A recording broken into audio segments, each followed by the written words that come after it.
Salve, salve galera, tudo bem com vocês? Porque aqui está tudo ótimo, ainda mais agora com a sua audiência, com a sua companhia, porque estamos começando mais um episódio do NPA 360 e aqui você já sabe, é informação, dicas, conteúdos relevantes e o melhor de tudo, convidados super especiais e de altíssima categoria. E antes da gente conhecer o nosso convidado de hoje, eu já quero te pedir, se inscreva no nosso canal, ative o sininho de notificações e fique por dentro de todas as novidades desse, que é o meu, o seu, o nosso NPA 360. Dito isso, chegou a hora da gente conhecer o nosso convidado de hoje. É com grande alegria que a gente está recebendo hoje Diego Pergo, lá de Autônia, da nossa cidade vizinha. Diego, que satisfação, seja bem-vindo aqui ao NPA 360. Eu que agradeço, Marcos, agradeço você pelo convite, né? É um prazer estar aqui falando um pouquinho sobre o nosso trabalho e agradecer também a toda a audiência de todos os nossos telespectadores. Diego, a gente vai falar hoje de um tema que eu vejo não só a nível de município, a nível de estado, não, mas a nível de Brasil é muito importante, que é a educação. E no teu caso, é a educação de base, né? Mas antes da gente entrar um pouquinho dentro dessa questão da educação, eu queria que você se apresentasse. Quem que é o Diego? Qual que é a trajetória, a formação? Quem que é o Diego Pergo? Meu nome é Diego Jardim Pergo, né? Eu nasci em 1990, nasci lá no município de Autônia, tenho 33 anos.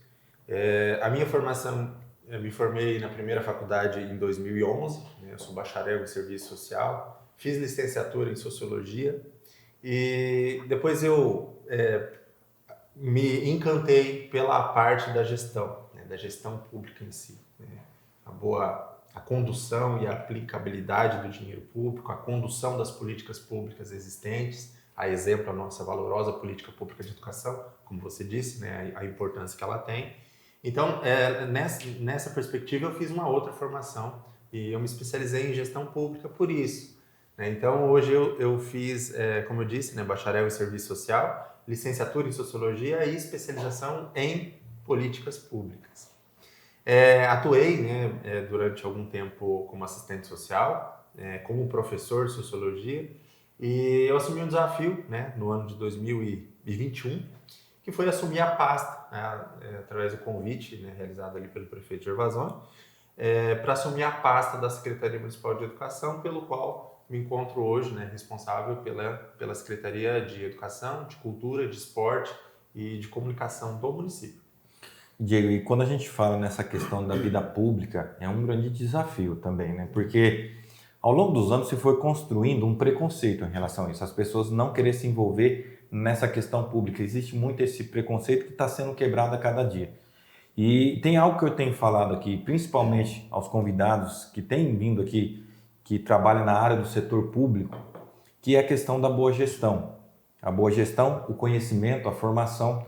Eu vou pegar como exemplo os vereadores, né? Vereadores, eles são representantes do povo. Eles estão lá responsáveis para falar pelo povo. Então, ele precisa ter pelo menos uma formação, um conhecimento para ele poder representar o povo.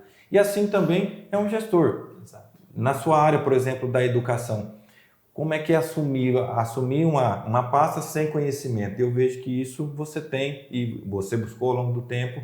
E quais foram, Diego, assim, os desafios? Porque é um desafio muito grande. Uma coisa é você estar de fora e outra coisa na hora que você está lá dentro. Quais foram os principais desafios que você encontrou quando você entrou, de fato, na vida pública? Marcos, a gestão, né, a gestão pública em si, ela é constituída por tomadas de decisões.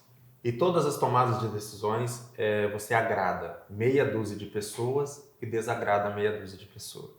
O que tem que ser levado em consideração, em relevância, é fazer o que é certo e garantir direito para as pessoas.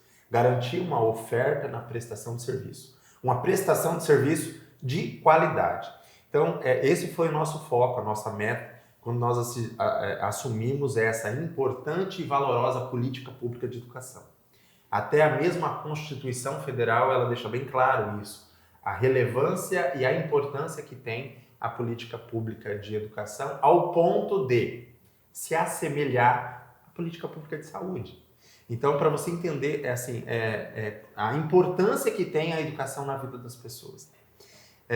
Nesse momento, foi algo extremamente desafiador, sem dúvida, por alguns motivos. Primeiro, Eu sabia que eu teria que lidar com a parte política de uma secretaria, né?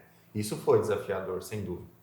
E outra, eu sabia que eu teria que trazer mudança. Você sabe que as pessoas querem mudança, mas não querem mudar. E toda mudança gera um desconforto. Desconforto. Então, assim, o que é o grande desafio? A gente trouxe uma metodologia diferente de trabalho dentro da gestão pública e algumas pessoas não queriam sair da sua zona de conforto, queriam mudança. A situação em que estava era uma situação insatisfatória, mas não queria mudar.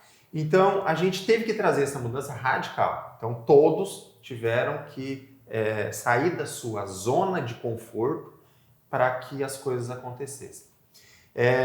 Se você me perguntar, você se arrepende de alguma ação que foi tomada ao longo desses 40 meses, né, um pouco mais de 3 anos, frente à Secretaria? Não. Eu faria tudo, completamente tudo de novo.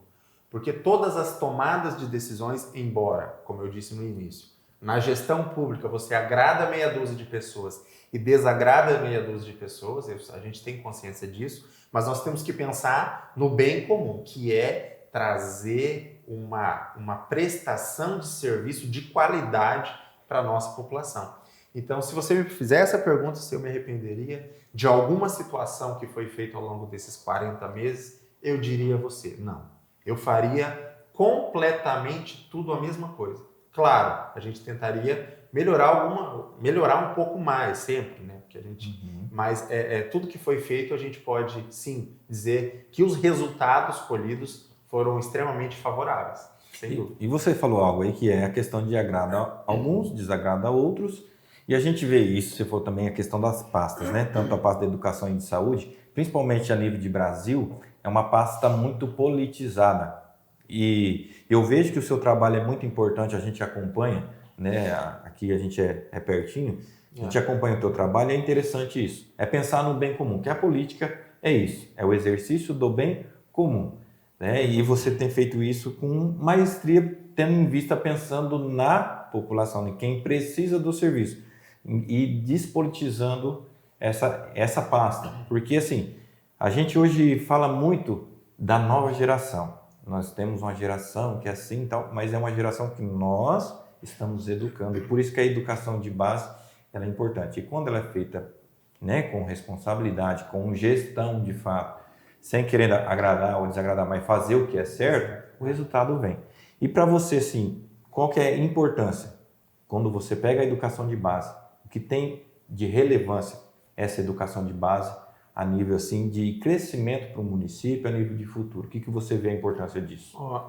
Eu vejo hoje nós temos constante os nossos desafios, né?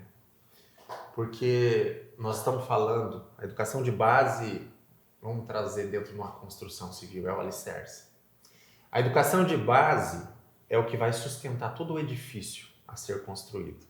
De nada adianta você fazer um prédio bonito se a estrutura não suportar isso. Então, a gente consegue trazer isso. A educação de base é como se fosse um alicerce bem feito de uma construção de uma obra, que é o desenvolvimento dessa criança, o desenvolvimento dessa pessoa dentro do processo de ensino e aprendizado. Então, a partir do momento que nós representamos essa educação de base e nós alicerçamos, fazemos esse alicerce com qualidade, com excelência, você pode ter certeza que toda a caminhada pedagógica dessa criança vai ser satisfatória e essa criança, sim, vai ter sucesso em sua vida. Esse adolescente, essa criança atual e esse adolescente futuro, esse profissional futuro. Eu sempre converso muito com os nossos diretores da rede estadual. E eu sempre falo para eles, Marcos, assim, que o sucesso deles depende do meu sucesso enquanto base, enquanto educação infantil e o ensino fundamental das séries iniciais. Porque se eu, enquanto base, fracassar, a possibilidade de fracasso deles é muito grande. Se eu, enquanto base, não conseguir entregar um aluno preparado, o Estado, eu enquanto município, não consegui entregar um aluno preparado para o Estado, a possibilidade de fracasso do Estado é muito grande. E o Estado ali no ensino, no fundamental, séries finais e no ensino médio, a possibilidade de entregar um aluno para a sociedade, um aluno que não tem a condição de estar ingressando no terceiro grau, né, um nível superior, é muito grande. Então, eu atribuo extremamente a responsabilidade a esse alicerce que nós, através dos nossos competentes profissionais da educação, trabalhamos todo dia, na construção de um alicerce sólido e sustentável para que essas crianças consigam seguir a sua trajetória dentro do processo de formação e, claro, respeitando todos os níveis ali e a qualidade do ensino. Respeitando todo o processo ali de ensino, né? Às vezes as pessoas perguntam, o pessoal que já veio aqui também no programa, fala assim, Márcio, mas muitas vezes as pessoas vão colocando responsabilidades na escola, vão colocando responsabilidade nos gestores, né, nos professores, enfim. E eu vejo que é um conjunto. Quando a gente fala de educação se dá em casa. Exato. Escola ensina. E aí o que eu vejo que é interessante é essa união, né? Se tem uma união entre família, o órgão público, escola, todo, e fazer esse trabalho conjunto pelo bem, né, principalmente da criança, a gente vê o resultado. Porque são dessas crianças que vão surgir os nossos futuros gestores, né? E foi nessa área que você entendeu que é importante essa questão. Você se apaixonou pela gestão, você falou até no começo. E aí vem essa questão da educação. Você vê que esses dois pontos precisam ser ligados, que a gente tenha bons gestores, a gente precisa começar aqui embaixo. Com certeza, sem dúvida. Porque aí a questão que eu volto a falar novamente, a boa formação, né? As pessoas mais competentes estão à frente do município. A gente sabe também que você pegou outro grande desafio, que as questões da cidade pequena sofrem muito com isso, principalmente de idade ali de 0 a 3 anos, que é a questão, antigamente falava creche, hoje alguns usam como CMEI. Qual foi a dificuldade que você teve ali nesse setor também? Olha, eu acho que eu posso falar até em nome do nosso núcleo regional de educação, né? É um desafio, não é só da nossa cidade, não é só do nosso núcleo, não é só do estado do Paraná, é do Brasil todo. É a falta de vaga para o público, para a educação infantil de 0 a 3, tempo integral. Isso aí é um desafio para todos. Nós temos o Plano Nacional de Educação, né? O Plano Nacional de Educação ele é decenal, né? Ele vale por 10 anos. Ele iniciou agora em 2014, ele vai até 2024, até esse ano. E tem algumas metas ali que a gente precisa, as metas e as estratégias, a gente precisa cumprir ao longo dos 10 anos. Então, o governo federal ele tem um prazo até 2024 para cumprir.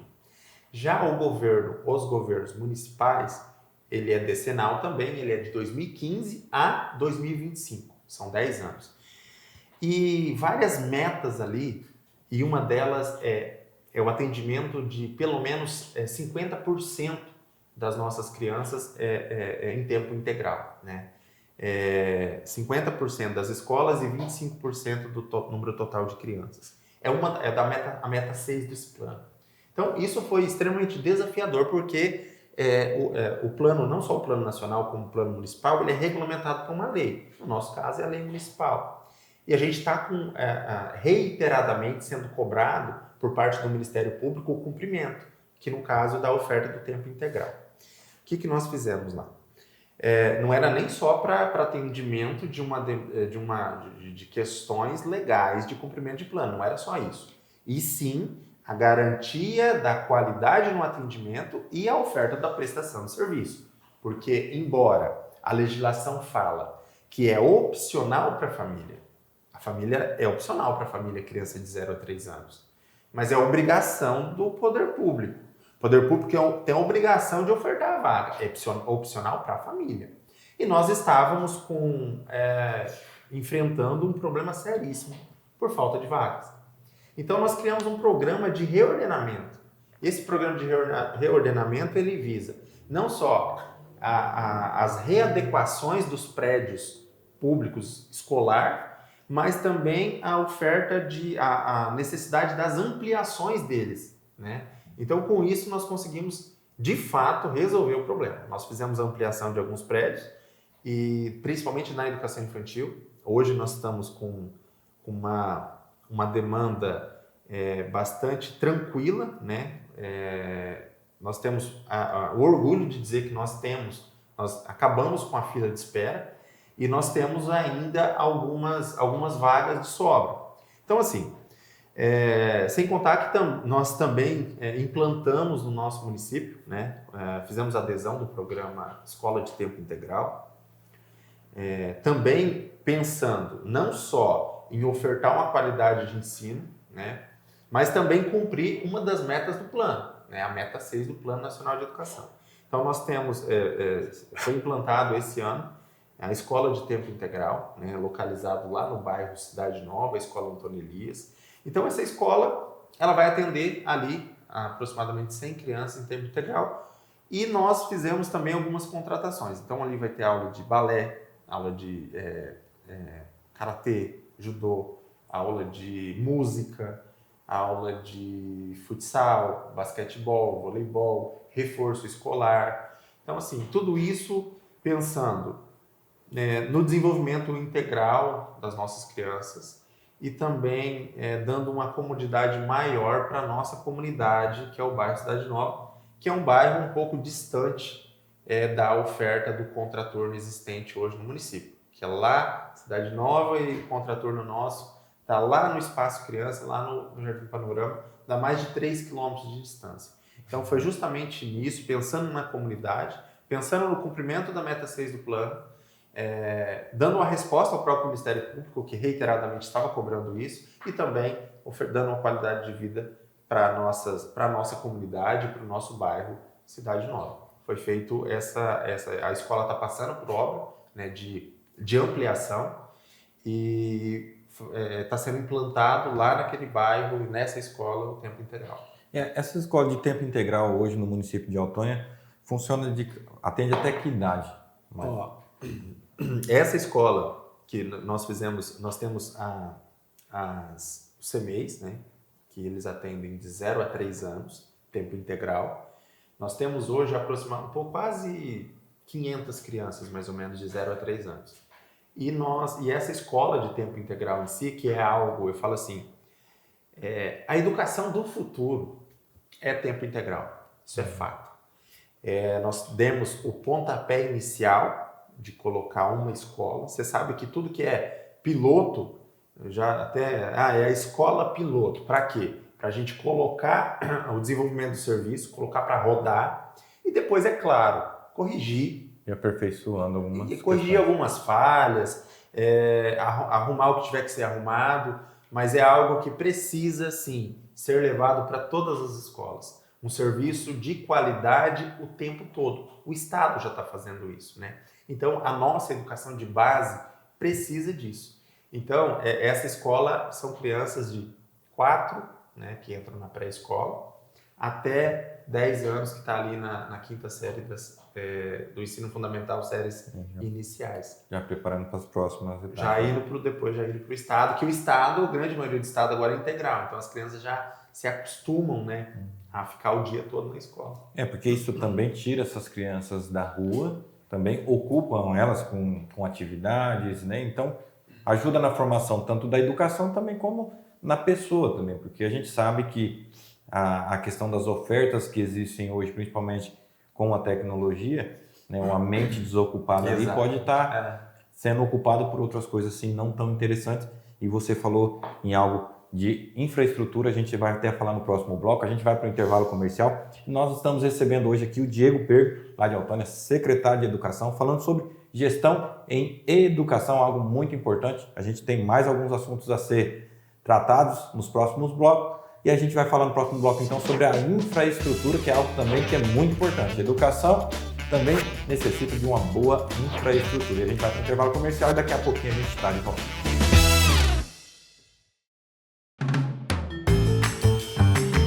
Quantas vezes você já ouviu aquela expressão que diz assim: a minha vida dá um filme? Nós da NPA Filmes vamos um pouquinho mais além. A sua vida merece um filme, ainda mais se for naquele momento tão sonhado e especial da sua vida, como seu casamento, aniversário dos seus filhos, enfim, aquele momento que você quer deixar registrado não somente na sua memória, mas também nos seus arquivos pessoais. É por isso que nós da NPA Filmes lançamos uma promoção exclusiva para este ano de 2024. Acesse o QR Code que está aqui na tela e tem esse desconto aí para o seu evento, porque é assim, você sonha, a gente eterniza. A escolha do acabamento é o momento mais prazeroso da sua obra. E agora na Padroeira Casa, Construção e Tintas, temos uma variedade de pisos e porcelanatos para o seu estilo e bom gosto. E o melhor de tudo é que o preço é feito especialmente para você. Venha até a nossa loja e confira o que tem de melhor em acabamentos para a sua obra. A Padroeira Casa, Construção e Tintas. Aqui é assim, precisou, tá na mão.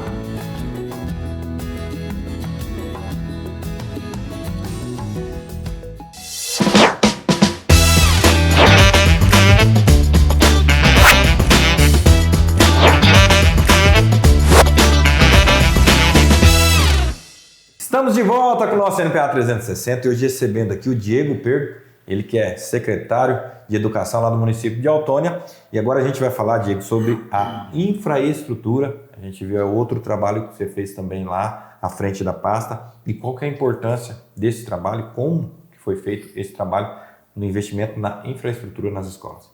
Então, quando eu assumi, né, a secretaria, nós conseguimos identificar vários desafios.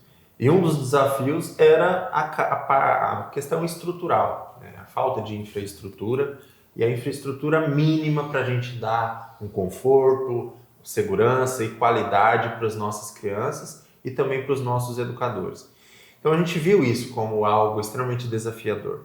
E tinha algumas situações bastante difíceis ali, porque o município, ele reiteradamente foi notificado, né, pelo nosso órgão fiscalizador, que é o Núcleo Regional de Educação, com relação a esses problemas.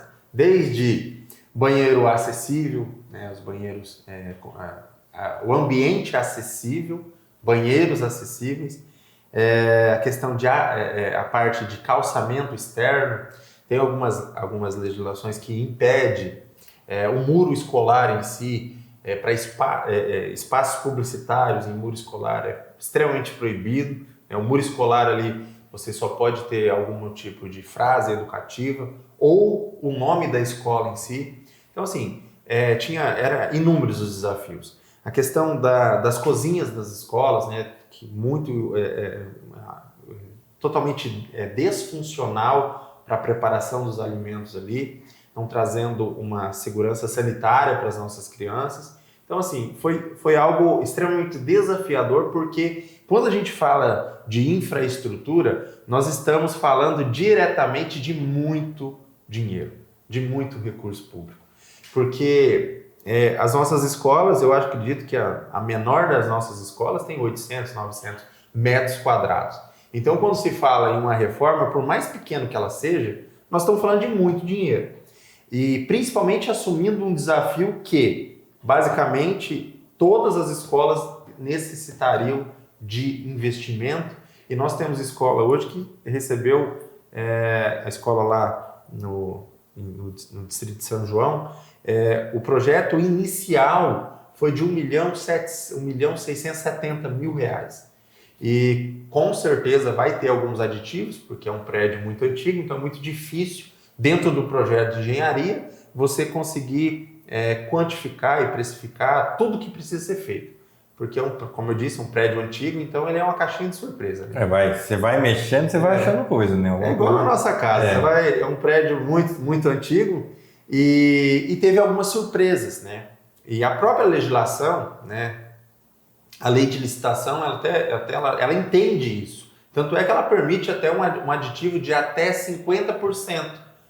Quando é obras de reforma e 25% quando é um prédio novo, tirado do papel ali. Então, assim, só naquela escola tem vai passar um pouquinho de R$2 milhões. Então, eu volto a dizer, quando a gente fala de infraestrutura, nós estamos falando de muito dinheiro público. E esse foi um dos nossos desafios. fazer uma boa gestão para que a gente pudesse canalizar o dinheiro público e fazer também ali a boa aplicabilidade do dinheiro público nessas readequações prediais, atendendo principalmente às legislações. E claro, como eu disse, oportunizando às nossas crianças um ambiente adequado e também oportunizar para os nossos profissionais um ambiente que vai de encontro ali todo o processo de formação pedagógico ali das nossas crianças. E a gente tem, né, tendo em vista o avanço da tecnologia, tudo se mudou e é muito rápido, né, Diego? As coisas hoje estão muito rápidas e a gente vê que a infraestrutura dentro, né, do setor público, em todos os setores é importante, e principalmente na educação. A gente passa hoje por um período que vem se mudando até na questão climática, né? Exato. As salas climatizadas, como é que está essa questão lá também? As salas de aula? Foi um outro desafio também, né? A gente sabe que na nossa região aqui, o ar-condicionado ele passou a ser um item... Não é mais de luxo, né? Não é. Ele é uma necessidade. Hoje é muito difícil uma sala, principalmente o calor que está fazendo na nossa região, você cobrar um desenvolvimento de uma criança, um desenvolvimento pedagógico de uma criança ali, numa sala que não é climatizada. É muito difícil. E nós tivemos esse desafio.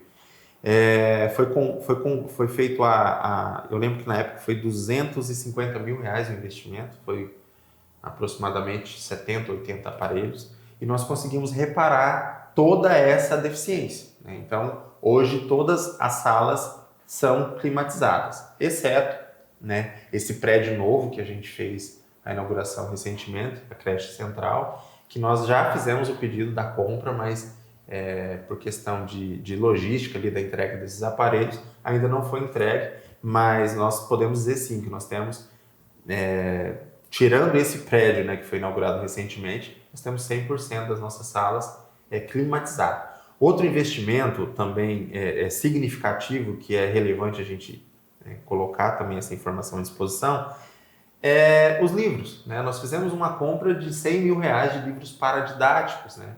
Que foram livros, um atendimento de uma demanda trazida pelos professores, pelos nossos educadores, para a nossa assessoria pedagógica, né? As meninas que trabalham ali na secretaria, e era algo necessário. E com certeza, uma importantíssima ferramenta pedagógica dentro do processo de formação das nossas crianças. E nós fizemos a aquisição de 16 bibliotecas, tanto da educação infantil como ensino fundamental, com valores ali aproximadamente um pouquinho mais de R$100 mil.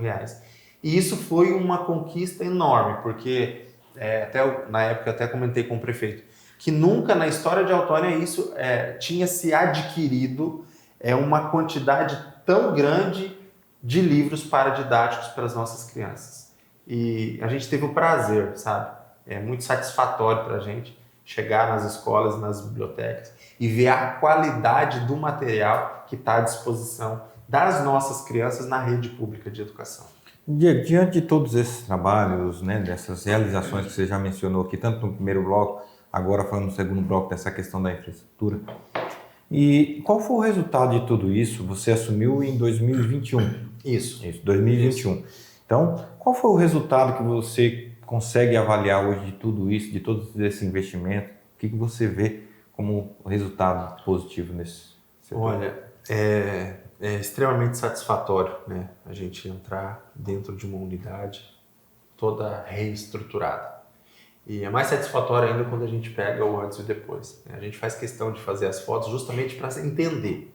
Porque para a gente entender o jeito que era e o jeito que ficou. É até mesmo para a gente se autoavaliar. Olha, ficou bom ou não ficou? Olha, aqui era assim, a gente tinha que fazer daquele outro jeito. Mas eu acho que o termômetro nosso é as crianças. As crianças são termômetro. E quando a gente chega dentro da escola e você vê as crianças com um sorriso no rosto e os pais satisfeitos com a nova infraestrutura oferecida para as crianças, isso não tem dinheiro que pague. Sabe, uma outra coisa extremamente relevante que são situações que, como que eu posso dizer, politicamente não gera resultados, mas a gente tem que, muitas vezes, por isso que eu sou bem assim, receoso quando a gente fala de política e de gestão. Porque, ao meu ver, a política e a gestão, ela é água e óleo, ela não se mistura. Ou você faz gestão, ou você faz política. Então, nessa situação em si, é a questão da merenda escolar. Por quê? Porque, você investir lá R$1 milhão, aparece? Não, porque é a criança que comeu. A criança não vota. Infelizmente, nós temos muitas pessoas que pensam desse jeito. Mas é muito satisfatório a gente chegar na escola e ver a criança comendo aquela comida fantástica que é servida. Então, nós fizemos uma readequação, né? Nós temos uma nutricionista, nós criamos dentro da própria secretaria um setor responsável por isso e, claro, nós demos ferramenta de trabalho para essa pessoa. E a ferramenta de trabalho dentro de uma gestão pública é o dinheiro público, para que ela pudesse executar o trabalho enquanto nutricionista da forma que tinha que ser executado. E hoje nós temos muito orgulho e muita satisfação de dizer: as nossas crianças estão sendo muito bem alimentadas. E você sabe que, quando a gente percebeu isso? Quando a gente melhorou a evasão escolar. Quando a gente melhorou a alimentação escolar, o objetivo não era melhorar a evasão escolar ou combater a infrequência. Não era isso. Mas gerou resultado. Então, assim, a gente viu que ofertando uma alimentação de extrema qualidade, as crianças se interessavam em ir para a escola. Muitas delas. Porque antes a gente tinha uma baixa frequência, que era um problema. Nós melhoramos a alimentação escolar e essa baixa frequência ela melhorou significativamente. Você não tem ideia o que é chegar assim e ouvir de uma mãe: meu filho falou que comeu frango assado hoje na escola. Isso é maravilhoso, porque a gente tem que trabalhar, eu falo assim, a política em si, a gestão pública em si, ela é feita para todos. Mas principalmente para os menos favorecidos. E é justamente nessas pessoas que nós temos que pensar com um olhar um pouco mais criterioso. Então, são situações que foram criadas dentro da Secretaria e que a gente teve resultados fantásticos, e eu tenho certeza disso, que os próximos gestores que passarem pela Secretaria de Educação, eu tenho certeza que só vai implementar todos os projetos que foram dado início ali, porque são projetos assim que vão de encontro com o interesse público e são projetos de relevância e caracterizado que vai desenvolver ali os aspectos necessários para dentro do processo de formação das nossas crianças. E você falava no começo do programa em relação a isso, né? Essa questão que tem que sair da zona de conforto, né? A mudança ela exige isso, a mudança ela existe isso mesmo. Sair da zona de conforto, vai criar alguns atritos ali, isso é normal. E muita gente, às vezes a gente mesmo tem essa dificuldade de sair, tá tudo bem, vamos manter assim. E eu vejo, Diego, agora avaliando um pouco nessa conversa, a gente já tinha acompanhado o seu trabalho através aí das redes sociais, mas eu vejo que você é um cara muito técnico, está num cargo, né, podemos assim dizer, político, mas muito técnico. E aí você falou algo que é muito interessante, né? A questão da gestão e política não se mistura. Mas eu vejo que traz resultado. Essa sua forma de trabalhar hoje, ela trouxe, você vê o tanto de resultado que trouxe em infraestrutura, em qualidade, né? Seja na educação, seja na alimentação, seja na infraestrutura, e tudo isso começa a aparecer, se torna visível de fato, né? Sim. E aí, outra coisa que é importante também, além dessa evasão escolar que começa a diminuir, é a questão a família começar a participar mais. E a gente tem visto também muitas famílias participando um pouco mais desse processo escolar. Reuniões, quando são convocados vai. Então, essa boa gestão que se faz começa a refletir também em questão da família. E trazendo para esse aspecto, já pegando um gancho nisso, em relação à participação das famílias também nesse processo todo de, vamos dizer, uma reconstrução, né, da educação. Qual que é a importância das famílias em todo esse processo? Sabe, Márcio, a gente sempre, em todas as reuniões, né, principalmente as reuniões com os professores, a gente, não é que a gente alivia um pouco a eles, a gente deixa bem claro, atribui-se muitas vezes responsabilidade 100% aos nossos professores. E eles têm responsabilidade? Sim, mas não é 100%. Porque eu coloco 60% a responsabilidade para os professores, dentro do processo de formação pedagógica. Eu não estou nem falando com relação à educação em si, como você disse, educação em casa, né? Dentro desse processo de formação pedagógica, acadêmica ali, eu atribuo 60% a 70% aos nossos professores e 30% a 40% aos nossos familiares. Porque eu até mesmo, pelas formações que eu tenho, a gente sabe a importância que tem para o desenvolvimento de uma sociedade, para o desenvolvimento de uma criança, a presença do pai e a presença da mãe. A figura paterna e a figura materna é extremamente importante para o desenvolvimento de uma criança em todos os aspectos. E não seria diferente dentro desse processo de formação pedagógica. Então, a gente sempre deixa bem claro, todas as reuniões, tentar buscar uma forma, até os nossos diretores trabalham muito com sorteios, né? Vamos juntar alguns brindes e vamos fazer algum sorteio, algo que seja atrativo, porque a gente sabe também, os nossos pais, eu também me coloco na condição de pai, né? Eu tenho 2 filhos e eu sei o tão difícil minha esposa trabalha fora, eu sei o tão difícil você trabalhar o dia todo e você chegar em casa, você ter todos os afazeres ali, porque a gente sabe que não é fácil, né? Ainda mais com criança, e às vezes ter que ir nas reuniões. A gente sabe o tão difícil e o tão desafiador, mas é extremamente importante que os pais estejam mais presentes, que os pais estejam mais atentos com relação ao desenvolvimento acadêmico dos seus filhos. É extremamente importante. Então, faço questão de repetir. Atribui-se muita responsabilidade aos professores, aos nossos educadores, mas essa responsabilidade ela é mútua. Ela é família e educador.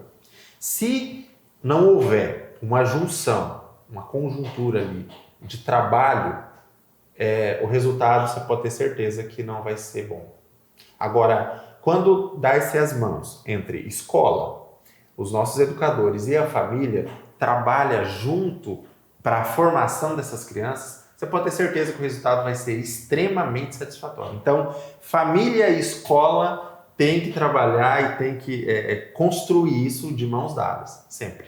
Essa não pode ser água e óleo, né? Não, tem que ser água, óleo, tudo certo para poder estar andando junto. Exato. E dar realmente resultado.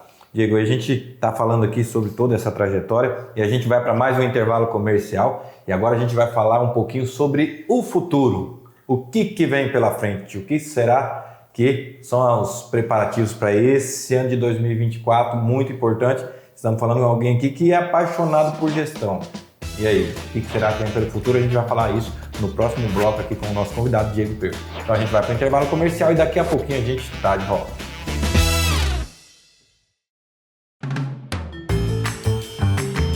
Quantas vezes você já ouviu aquela expressão que diz assim: a minha vida dá um filme? Nós da NPA Filmes vamos um pouquinho mais além. A sua vida merece um filme, ainda mais se for naquele momento tão sonhado e especial da sua vida, como o seu casamento, aniversário dos seus filhos, enfim, aquele momento que você quer deixar registrado não somente na sua memória, mas também nos seus arquivos pessoais. É por isso que nós da NPA Filmes lançamos uma promoção exclusiva para este ano de 2024. Acesse o QR Code que está aqui na tela e tem esse desconto aí para o seu evento, porque é assim, você sonha, a gente eterniza. A escolha do acabamento é o momento mais prazeroso da sua obra. E agora na Padroeira Casa, Construção e Tintas, temos uma variedade de pisos e porcelanatos para o seu estilo e bom gosto. E o melhor de tudo é que o preço é feito especialmente para você. Venha até a nossa loja e confira o que tem de melhor em acabamentos para a sua obra. A Padroeira Casa, Construção e Tintas. Aqui é assim, precisou, tá na mão.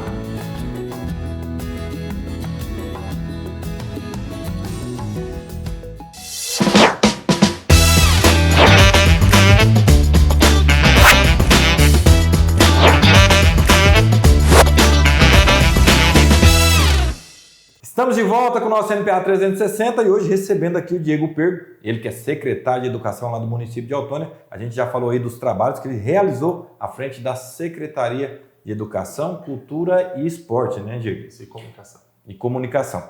Todo bom trabalho, ele também gera aí, desperta algumas condições, né? E eu creio, e a gente tem ouvido a população falando, principalmente nesse ano de 2024, onde todos sabem que teremos eleições municipais, um momento muito importante. E aí suscita-se o seu nome aí como pré-candidato a prefeito de Autônia. Como é que surgiu isso? A gente tem visto a população até comentando sobre isso lá em Autônia. Sim. Eu acho que a população de Autônia ela já tem isso definido, né? Não é o meu perfil, né? O meu perfil não é um perfil político em si. Eu sou mais técnico, mais gestor, né? Como eu disse no começo, eu fiz especialização em políticas públicas justamente por isso, né? Porque é uma área que muito me encanta, né? E a gente, no começo as pessoas começaram, né? Sempre você poderia. E eu confesso que eu sempre me esquivava, né? Não tenho perfil político. Não, eu não tenho perfil político. Até entender que, mas a gente está falando de uma política nunca vista antes no nosso município. Nós estamos falando de algo novo. Nós estamos falando de menos política e mais gestão, mais administração, mais uma boa condução da aplicabilidade do dinheiro público. Mexer nas feridas. Exatamente, né? Tirar pessoas da zona do conforto, do comodismo e simplesmente transformar, né? Buscar, claro, o desenvolvimento da nossa comunidade, do nosso município.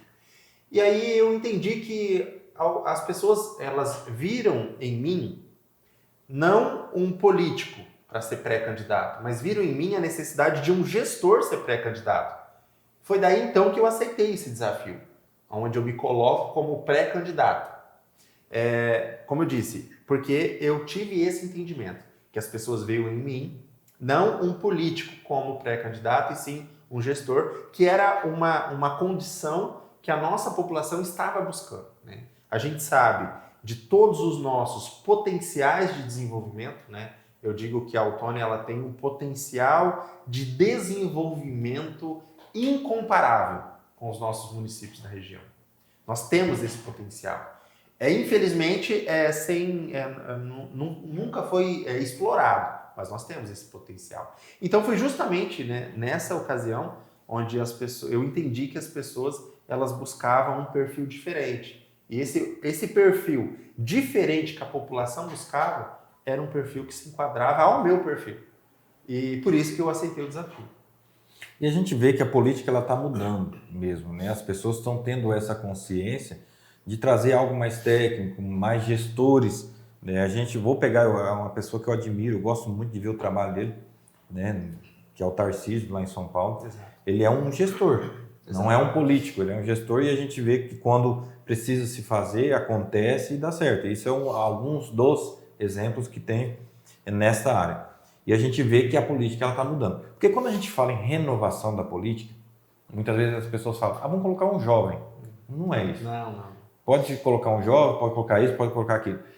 Para mim, renovação na política é mudança de pensamento. Exatamente. Fazer algo diferente, sair da zona de conforto, algo que você mencionou muito aqui.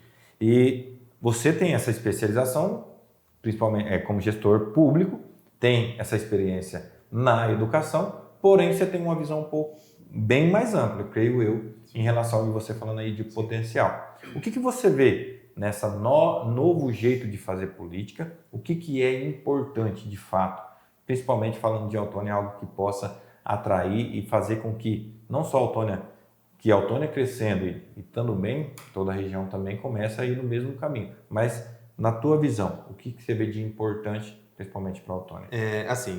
Como você mencionou, a questão da renovação política. Eu tinha esse pensamento. Renovação política. Idade cronológica baixa. Jovem. Não. Nós encontramos renovação política em uma pessoa idosa. É uma pessoa idosa, mas ele tem um pensamento totalmente diferente. Então, a gente encontra a renovação política em pessoas com mais idade. E a gente encontra a velha política em pessoas jovens, em pessoas com menos idade. Então, a renovação política não está ligado diretamente à sua idade cronológica, e sim à sua maneira de pensar e à sua maneira de agir. Diretamente. Sabe, quando eu digo a Autônia e seus potenciais de desenvolvimento, porque a gente tem extrema convicção, e eu passei a entender isso depois que eu assumi o poder, integrei o poder executivo, né? Porque quando você faz parte da secretaria, você integra o poder executivo e você é o ordenador de despesa daquela pasta em si. Então a gente passa a ter acesso ao orçamento, a receitas, despesa, déficit, superávit, todos os programas do governo, acesso às políticas públicas e às ramificações das políticas públicas, e a gente conseguiu fazer uma boa aplicabilidade do dinheiro público ao ponto de conseguir todas aquelas conquistas, as infraestruturas que a gente citou, né, no bloco anterior. Quando a gente fala de Autônia e seus potenciais, nós vamos citar um dos potenciais. É inexplorado, eu posso dizer. Ou se é explorado com um potencial de 5%, sendo que a gente pode explorar 100%. É o turismo. É inegável, que a Autônia perde muito com isso. Nós temos as belezas naturais que Deus proporcionou isso para nós. Só que nós não conseguimos tirar proveito disso, né? Eu digo a você, eu estive viajando no final do ano passado e nós fomos lá no estado de São Paulo e nós fomos um município turístico. Eu fui. Eu cheguei lá, eu imaginei que eu ia ver algo fantástico assim. Você sabia o que era o turismo lá? Uma cachoeira de 3 metros de altura. Só que o município, ele potencializou aquela cachoeira de 3 metros de altura. Ele tornou um atrativo turístico, onde vários visitantes ali que estavam nas grandes cidades ali, Campinas, Sumaré, Nova Odessa, Americana, pudesse ir nessa cidade de pequeno porte para visitar a cachoeira. Só que tem toda uma infraestrutura preparada para isso. Quando eu digo no Autônia e seus potenciais de desenvolvimento, eu destaco, né, em negrito ali, o turismo, porque a gente sempre deixa claro, o turismo, quem faz o turismo é a iniciativa privada. Não, concordo, é a iniciativa privada. O município não vai montar um hotel fazenda, um parque aquático, o município não vai fazer isso. Mas a parte do poder público precisa ser feita, porque senão a iniciativa privada vai tornar desinteressante para a iniciativa privada. Não se interessa em investir. Você acha que a iniciativa privada vai investir no lugar sem o mínimo? Então, se o poder público for presente, quando eu digo presente, é no cumprimento de todas as demandas necessárias para tornar atrativo para que a iniciativa privada possa se instalar naquele local. Saneamento básico, asfalto, né, a pavimentação, um pronto atendimento de saúde, enfim, todas as políticas públicas necessárias e presentes naquele local, para que a iniciativa privada possa se interessar por aquilo e se instalar naquele local e, claro, desenvolver a região e também o mais importante que além de desenvolvimento turístico, porque o desenvolvimento turístico está diretamente ligado à movimentação e o melhoramento da nossa economia ali no município de Autônia. Então, hoje o nosso carro-chefe, Chefe, né? é o turismo dentro da nossa cidade. E é o potencial, Diego, isso eu já falo, porque a gente participa também de alguns reuniões do Conselho do Turismo, e até um dia eu mencionei isso, eu já falei isso até no programa quando o Eric veio aqui. A gente pega a nossa cidade, São Jorge, pega Autônia, pega Iporã, pega Pérola, essas cidades aqui da nossa região. Então a gente vai ter ali uma população 200, 300 mil, né? Estou jogando alto. Quando a gente entra no período de férias, a gente tende a ir para um centro maior. Exato. Vai lá para São Paulo, vai para Santa Catarina. Então a gente quer buscar o agito. Cidades pequenas em busca de algo mais agitado. Mas quem está no agito o ano inteiro, ele quer calmaria. É o inverso. Ele quer o inverso. Aí você pega uma demanda de Londrina, de Curitiba, de São Paulo, de cidades grandes, que uma cidade dessa só já faz tudo isso que eu falei aqui de todas as cidades. Então a gente tem uma demanda muito maior a vir do que a ir. Exato. Então por isso que eu vejo que o turismo aqui na nossa região, principalmente falando aqui de São Jorge, Autônia, que tem esse potencial gigantesco. É um potencial gigantesco e que precisa sim ser melhor explorado. Isso eu concordo com você, que é sim o carro-chefe, né? Porque além disso a gente até mencionou algo que começa a fortalecer a própria economia dentro do município. Sem dúvida. Né? E essa parte, como é que você enxerga também, já trazendo essa questão econômica? Porque a gente vê também uma evasão muito grande, principalmente dos jovens, para outras cidades. Sim. E assim, a nossa região está perdendo muito. Ela tem muitos jovens se evadindo, indo para as capitais, indo para outras cidades. E como é que você enxerga também essa parte da economia? É indiscutível a situação da localização geográfica do nosso município. Isso é evidente, né? Só que é inaceitável você dizer... Eu até nem gosto de ouvir isso. Autônia é fora de rota. Isso tem que mudar. Essa fala não pode existir mais. De fato, a veia artéria do desenvolvimento ele é a 323. A rodovia, né? Iporã, ele tem um atrativo a mais para as indústrias? Tem. Isso é inegável. Nós temos aqui 30 quilômetros para trazer matéria-prima, mais 30 quilômetros para escoar o produto depois de pronto, são 60 quilômetros. Então, por que não instalar a indústria ali nas margens da rodovia, que é a artéria do desenvolvimento, né? A rodovia 323. Tá. O que o município precisa fazer? Eu vou dar o exemplo aqui, que eu sempre costumo dizer, o estado da Amazonas, Manaus. Zona Franca de Manaus. Manaus é o maior estado do Brasil. O que acontece lá? Lá nós temos a Mata Atlântica, né? A Mata Atlântica está lá no estado da Amazonas. Ele é um estado gigantesco, né? Como eu disse, o maior estado do Brasil é Amazonas, só que é um estado improdutivo a nível de competitividade com outros estados, né? Ele não consegue competir com outros estados porque eles, além de ter, um estado gigante, só que ele tem, a sua grande maioria é Mata Atlântica. Então, além de não ter produção, ele também precisa investir muito na proteção. O que o governo federal ele pensou para minimizar a diferença do estado do Amazonas com outros estados e torná-lo competitivo a nível? Porque para uma indústria, vamos pensar uma indústria vai querer o quê? Vai querer mais o centro do Brasil, próximo aos portos, né? Porto de Santos, enfim, Paranaguá, para escoar a mercadoria, exportar, né? Então, o estado do Amazonas, o governo federal, na época, ele criou as leis de incentivos fiscais. Isenção de IPI, o Imposto sobre Produto Industrial, o ICMS, Imposto sobre a Comercialização de Mercadorias e Serviços. Esses impostos, alguns deles foram reduzidos e outros foram isentos.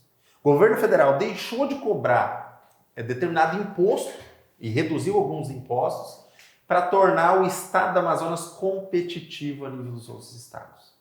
Isso foi executado, isso foi feito, tornando atrativo para as indústrias se instalarem ali naquele local. Hoje o estado do Amazonas, eu sempre dou o exemplo da Honda, que eu sempre me questionava, né? A Honda, moto Honda, né? Uhum. Zona Franca de Manaus, né? Então, assim, eles produzem lá. A questão do ar-condicionado, lembra que a gente falou que a questão não chegou ainda?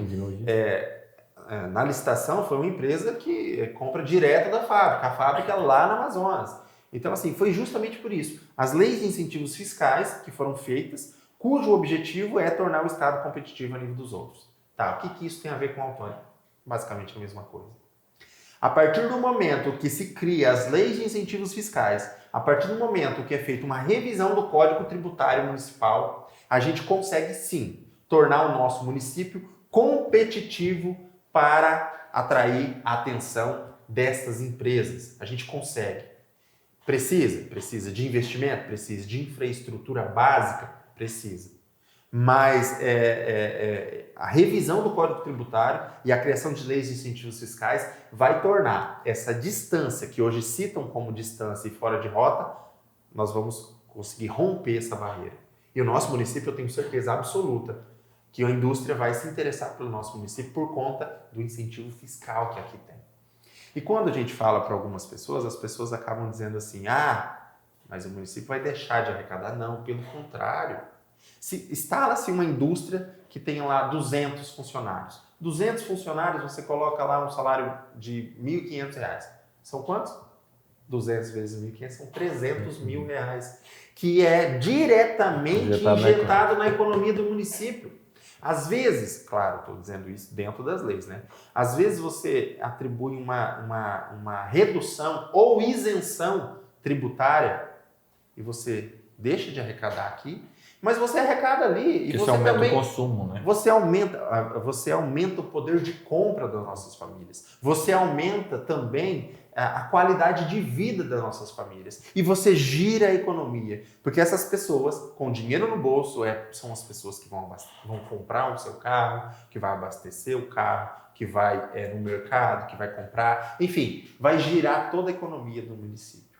Sim, eu defendo e levanto a bandeira da revisão do Código Tributário do município e da criação de leis de incentivos fiscais para diminuir essa distância que nós temos da 323, que é o atrativo deles, mas nós temos que fazer o inverso, tornar o nosso município atrativo para as indústrias, sim. Porque através dessas indústrias nós vamos resolver muitos e muitos problemas. Porque vem indústria, nós vamos ter mais dinheiro circulando no município e mais pessoas se interessando em ficar no nosso município e não ir embora para outros municípios, porque nós estamos perdendo muito com isso. Que aí você tem um incentivo, você tem a oportunidade, e aí que nem você falou, e é muito interessante, eu também tenho esse pensamento, que quando você começa a reduzir a carga tributária, quer dizer que você tem mais poder de compra, as pessoas vão investir mais, né, e o comércio vai ganhar muito com isso. Eu falo muito isso na questão de eventos, né? Quando se tem um evento na cidade, muitas pessoas criticam, né?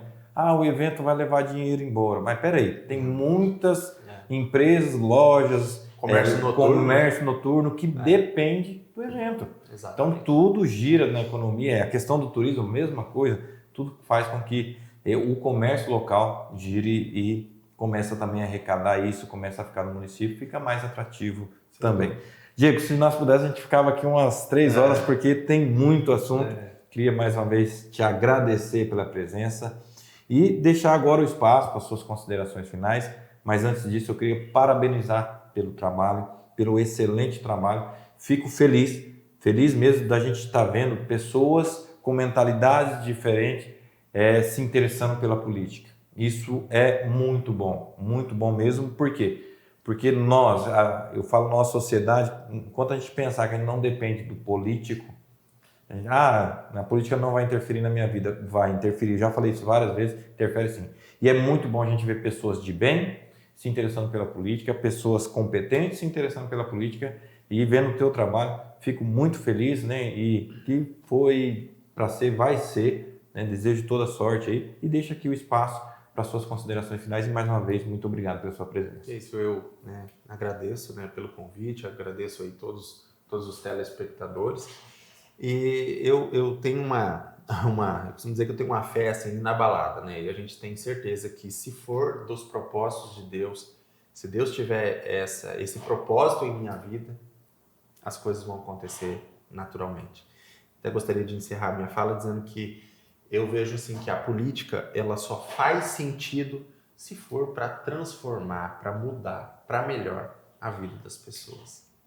Obrigado, Diego. Agradecendo a você, agradeço a você também que ficou aí até agora e tenho certeza que vai compartilhar esse conteúdo. Então, fiquem todos com Deus. Até o próximo episódio do nosso NPA 360.